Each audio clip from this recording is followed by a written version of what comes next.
Muito saudação para vocês, lupinos, hominídeos e impuros. Aqui quem fala é Chocos e vocês estão em mais um Quebra do Osso. No Quebra do Osso de hoje, vão se acostumando que agora os Quebras do Osso tem 3 participantes. Eu conto aqui com a presença de Pena de Prata. Fala, meu amigo. Saudações a todos, Pena de Prata, Galhardo dos Fiana. E hoje, como diria a Amy sem vozes, a gente vai falar pra cachorro. Que bosta. O Pena tá tão doido que ele resolveu fazer a abertura do Garocast em vez do Quebra do Osso. Mas vamos lá. E aqui também a presença sempre constante do companheiro de matilha, Pedro Nogueira, na parcimônia, meu irmão. Sempre. E também na tolerância.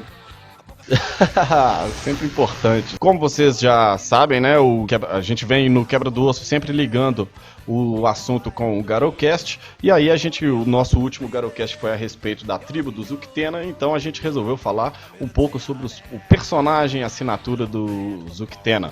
Mas, no caso, se você ouviu o Garocast, e se você não ouviu, por favor, vai lá e dá o play, a gente comentou o fato sobre a falta, né, de personagens dos Uktena quando se trata do metaplot de Lobisomem Apocalipse.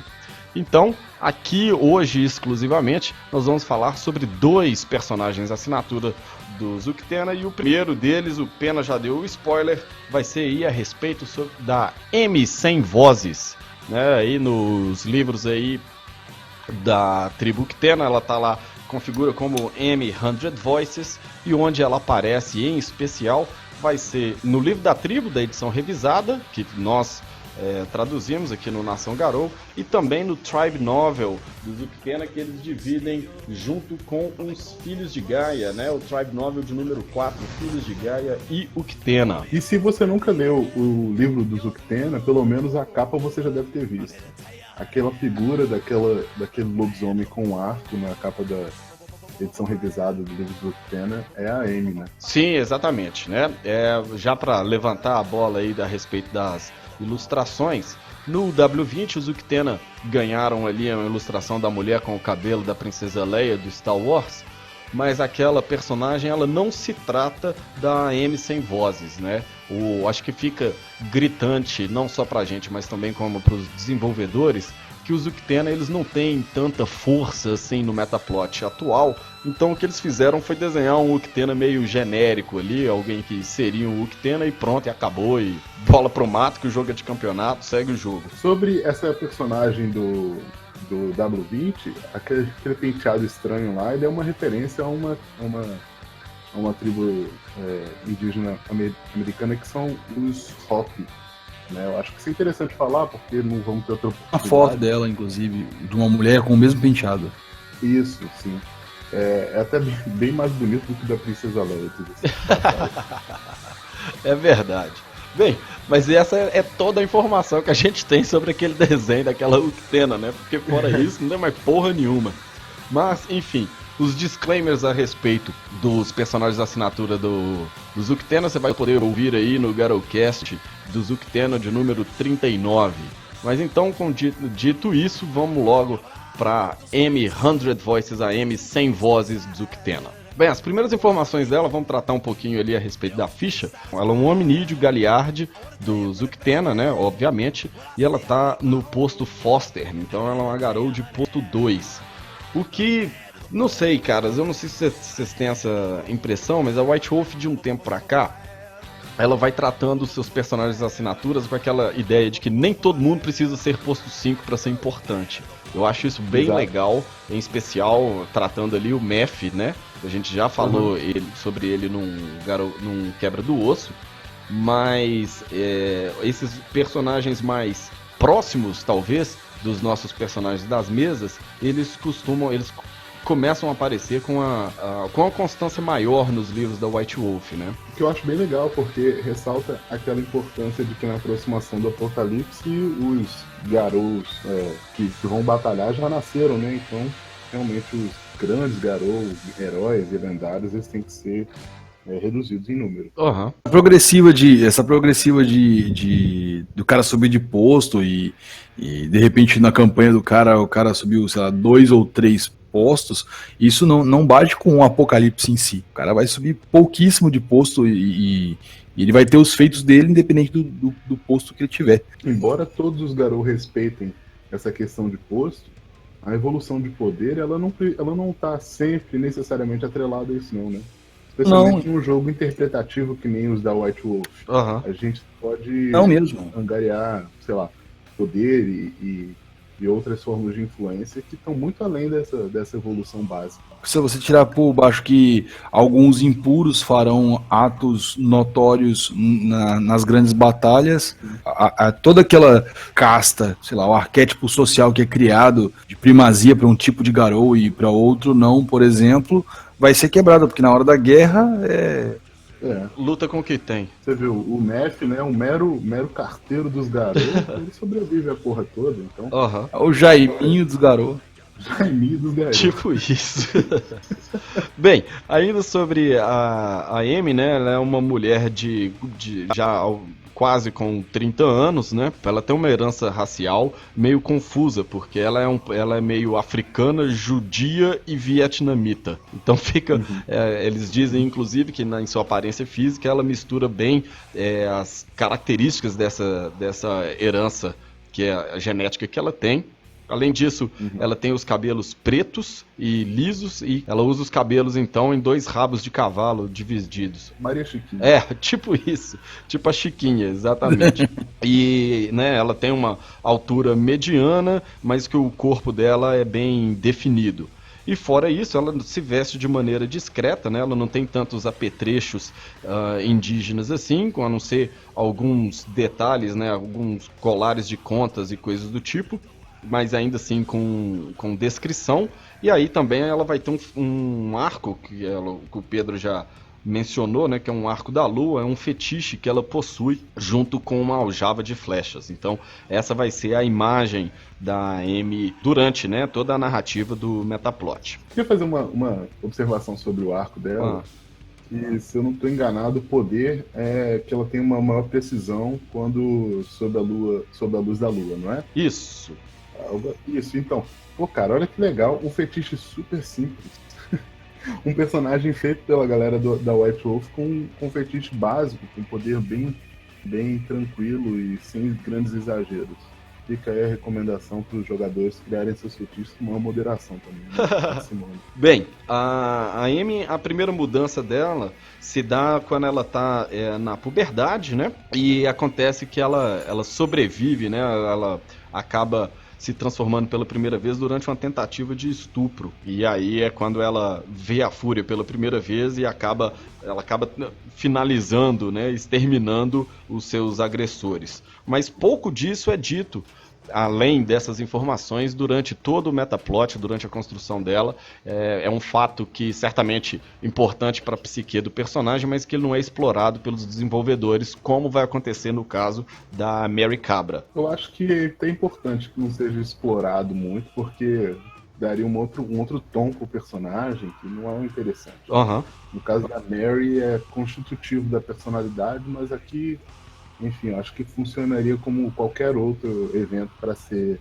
o gatilho para a primeira mudança. Sim, exatamente. E falando sobre o tom do personagem, então, como você estava mencionando aí, Pedro, o tom da Sem Vozes é um tom de estranheza, que ela é esquisita até mesmo para o Zucteno, o que deve deixar ela bem bizarra.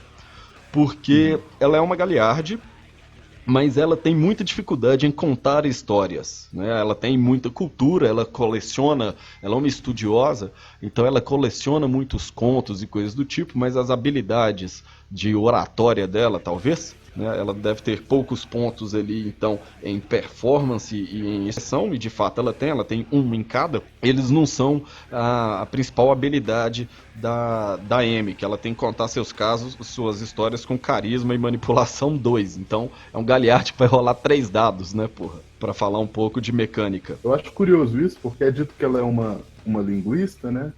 E eu entendo que ela não seja boa em expressar, no caso, contar a história, o ato mesmo de relatar um caso, alguma coisa assim. Mas, pô, cara, quando você vai ver o trabalho de um linguista, ele sempre se debruça sobre textos antigos, que geralmente são escritos na forma de narrativas, rapsódias, essas coisas, né? E com certeza não foge ao caso aqui. Então, ela cumpre sim o papel de Galliard dela. Isso que eu acho curioso. Porque ela está mantendo histórias, ela está revisitando contos antigos que são constitutivos das culturas a qual ela faz parte, mas ela só não relata tão bem quanto outros, né? Talvez isso seja um reflexo da burrice dos garotos, Aham. porque o papel dela como Galliard está sendo expresso, só que de uma maneira um pouco menos óbvia. Sim, sim. É bem por aí mesmo. Eu. É moleza então, pô. A Amy sem voz, ela é tipo um professor de faculdade, tá ligado?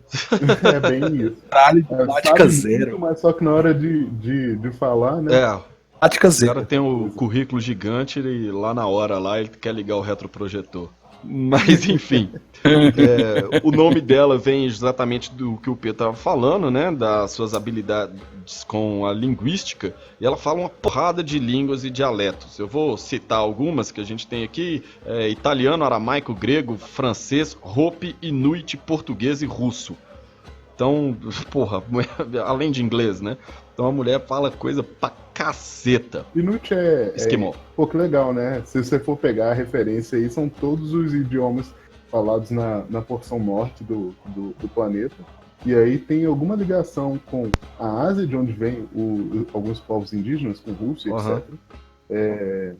E também com a herança dela, aramaico, né? Que ela falou que ela tem Herança uma judia. herança judia. Aham. Então, interessante, legal. Não foi escolhido ao Léo. Não, tem um. Acaba que. É um personagem bem feito, eu diria. Ela acaba não Só não participando aparece, né, muito, cara? mas ela é bem feita, bem construída. Uma outra estranheza, né, que faz para que ela possui, né, quando comparada a um lobisomem, é o fato dela ter diplomas. Né? Ela é formada em estudos nativos americanos e em cultura ocidental. A fúria deve ser baixa, né? Ela tem Fúria 4. E além disso, ela também é uma profunda conhecedora da cultura Anasazi. Isso é legal, porque eu assisti, já tem tempo, não vou saber falar assim com tanta propriedade, mas eu assisti um documentário sobre esse povo aí, e os Anasazi, eles foram um povo indígena ligado aos Navarro, que eles têm a concentração maior dos registros arqueológicos encontrados ali perto do Golfo do México.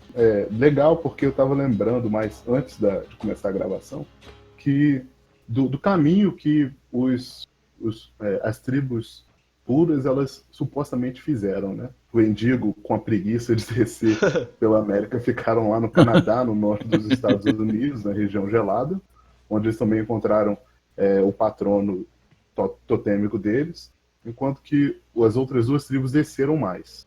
E aí é legal porque aqui perto do México e, né, com o caminho para a América do Sul, nós temos essa localização de Uctena, que a gente pode ligar através dessa referência aí da Amy.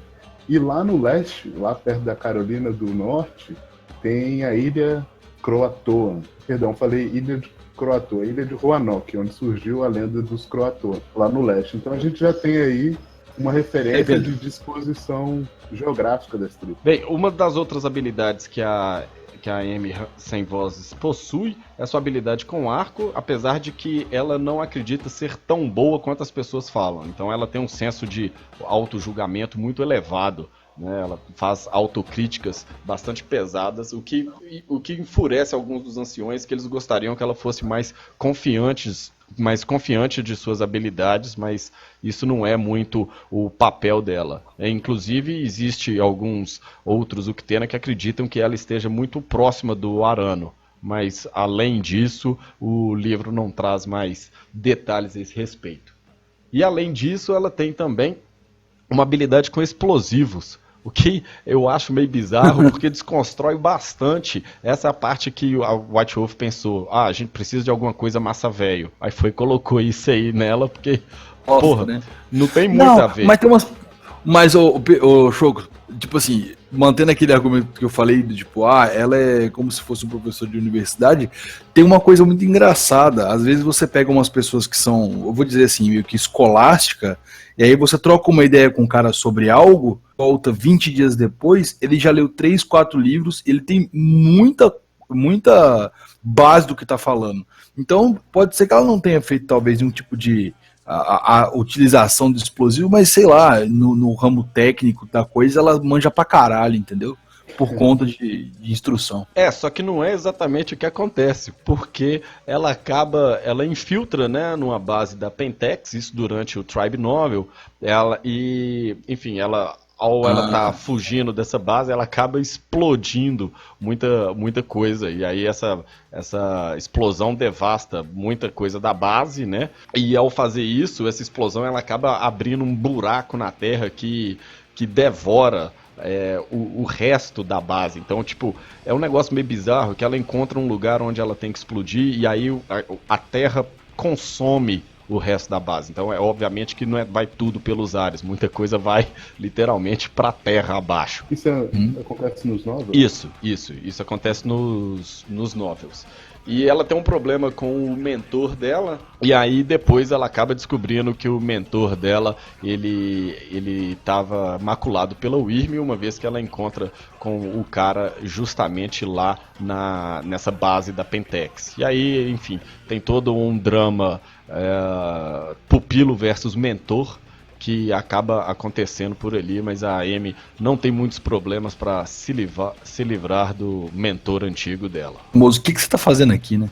Tipo isso. Nos novels, uma outra coisa que ela aparece bastante acontece uma destruição, né, de uma seita Wendigo, onde ela se preocupa bastante, inclusive, pelo fato dos companheiros de matilha dela serem adotados por essa seita, em especial um impuro. Então ela acaba a parte do novel, ela tá... Eu não gosto muito do novel do Uktena, porque eu acho que ele tangencia bastante a história, sacou? Ele não segue a linha, a Amy praticamente aparece só nesse livro, e ela não tem uma participação tão efusiva, talvez, no resto da história. Mas dá pra entender um pouco ali a respeito dela, ela acaba encarando o Arcade, mas sem muitos... Eles não saem na porrada ou qualquer coisa do tipo, até porque não daria ali pra nossa querida Galliard dos Uktena. E aí, depois, ela, ainda no livro, ela acaba descobrindo que ela tem um totem, e o totem dela é a Quimera. Aí, Pedro. Uhum. E né, faz parte da natureza da Quimera, né, ser uma criatura que se esconde atrás de engodos ou qualquer coisa do tipo. Mais ou menos o que justifica o fato da tribo dela, né, dos Uktena, se sentirem desconfortáveis com ela. Então essa conexão começa a criar algumas polêmicas e alguns questionamentos a respeito das 100 vozes, que seria talvez a possibilidade dela ela não ser aquilo que ela mostra, e ela ser, na verdade, uma portadora da luz interior. Viva! Legal. Interessante, né? Parecido com a história do Devorador de Lotus, que começa numa tribo e através de um engodo da Quimera vai parar em outra. Sim, mas aí eu tenho uma crítica a esse respeito. É legal, concordo com você. Mas assim, eles já tiveram toda uma dificuldade e é um personagem, assinatura do Uktena, que não é significativo. Aí você chega no final e transforma ele em portador da luz. Exato, definitivamente não é uma ideia boa para um personagem assinatura, pô. Sim, talvez se ele fosse um personagem de assinatura dos portadores. Né? Mas não, aí eu acho que seria interessante focar em outro personagem Uktena e talvez guardar essa história para uma coisa mais tangencial ao Metaplot. Sim. Enfim, então essas são as informações aí, um pouquinho só a respeito do background da Amy, 100 vozes, que ela acaba não participando, de fato, né? A gente já falou isso aí um pouco a respeito. A ficha dela, de toda forma, vai estar aí na descrição do nosso post. E, para não ficar um quebra do osso curto demais, né, para vocês não ficarem reclamando, os fãs do Uktena, talvez, ou qualquer coisa do tipo, nós vamos para um segundo personagem assinatura, que ele tem o nome de Orador Orgulhoso, né? Ele, durante toda a literatura de Lobisomem Apocalipse, ele é se referido como Proud Speaker no inglês, e ele vai aparecer com maiores detalhes, né, em especial nos livros de Wild West. Tá faltando, né, cara? Tá com saudade. Então a gente vai voltar um pouco aí na roda do tempo para a gente poder falar um pouco sobre o orador orgulhoso dos Uktena. Tal como a Amy, o orador orgulhoso também é um Galliard. E aí eu fico pensando, porra, na White Wolf o Uktena só pode ser Galliard? Como é que é essa parada aí? Porque, porra, tá doido? Ah, mas eu acho melhor do que ele ficar aparecendo como um Teurge clichêzão. Sim, concordo com E você. eu acho que no desenrolar da história, embora a gente tenha pouca informação, ele vai ter um papel aí de importância junto a um preso de prata, que é o Isaiah Morningskill, e justamente na missão do Isaiah Morningskill, ele precisava de alguém que fosse um grande orador, eu acho. Bem, o Galliard, né, ele se devotou a aprender as histórias e as canções dos Uktena e dos ancestrais humanos, e ele tinha muito essa conexão, né, de ser o elo do passado e do futuro, e ele sempre gostou disso bastante.